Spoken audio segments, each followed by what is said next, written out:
I'd like to welcome the co-chairs of Working Group 3, Professor Moritz Kebschull from University of Birmingham and Professor Anton Sculean from University of Bern.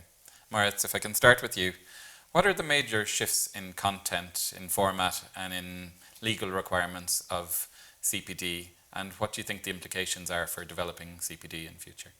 Well, Peter, many thanks for that question.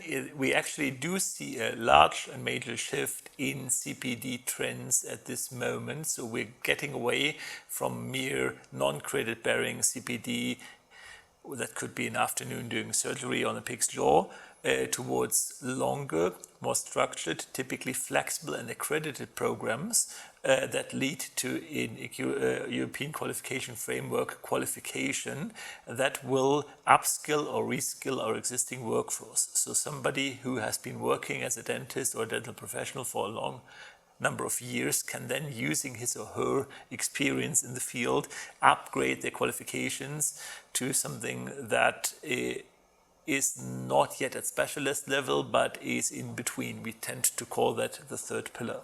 Okay. Professor Sculean, we're talking about periodontology, but also about implants this week. So in terms of the changes in implant dentistry in recent years and the developments in that field, how does CPD need to adapt to those issues? Yeah, so implants became a very important component of the reconstructive therapy. And also when we deal with periodontally compromised patients, implants are very important to give the function and aesthetics for this particular patient population. So basically we have to integrate implant treatment in the overall periodontal treatment, and this has been addressed in our working group.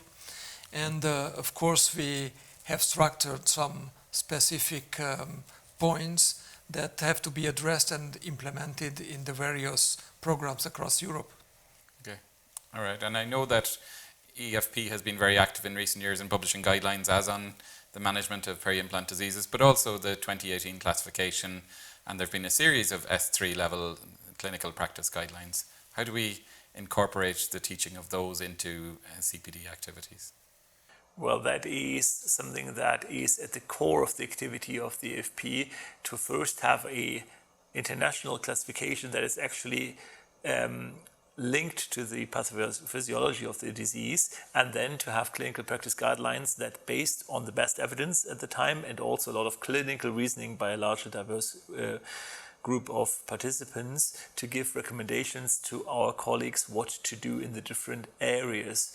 And we have found that indeed there's a high uptake of these recommendations and the classification in various CPD programs, be it non-credit bearing and credit bearing, but that there are also some things that we need to work more towards on.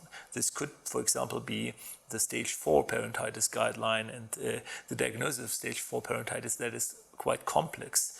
And we felt that this goes far beyond mere perio, because you also need to look at restorative and ortho and at functional outcomes, and we recommended that future curricula take this into account.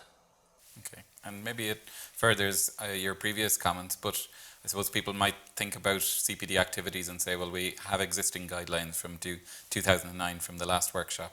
So what do you think in the meantime or from this workshop will maybe change how people perceive the needs for CPD, or what they include in CPD? I mean, the CPD should include overall treatment planning, starting from the diagnosis, of course, preventive aspects, but also when and how to place, for example, implants, which are the patients, specific patient population that need to be also included in a very thorough supportive periodontal therapy, because in this way we may minimize or even prevent complications. I'm talking now specifically on biologic complications. Okay, and maybe one for both of you, or for either of you to answer. At the end, I suppose, among the numerous negative aspects of COVID, one possible positive was the fact that it maybe forced us to embrace technology and also to think about new ways of communicating and developing still in that time when we couldn't meet in person. Do you think there are positives we can take forward in how CPD is delivered in future and things we can have learned from that? I think that basically we learned a lot. Personally, I can only say that I was not very much involved in these online education programs. However, now with the COVID, a completely new horizon has opened. And I think that we learned that we can implement different lecture types because in this way we can avoid also traveling, we are more sustainable, and we can reach out to a large population of colleagues. Moritz, would you like to add something?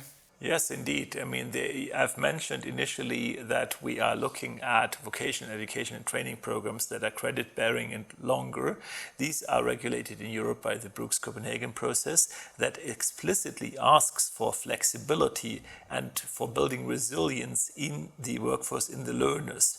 So this is ideal for a situation like the pandemic because it is not a program that is run in person, full-time in one institution, but it allows you to move around and it also allows the learners to adapt to the outer circumstances. So I think we're seeing a lot of chances for future education in periodontology using these Brooks Copenhagen processes. Okay, thank you both for your time. I think some exciting but challenging discussions that can probably have a big impact for a large variety of learners. We hope so.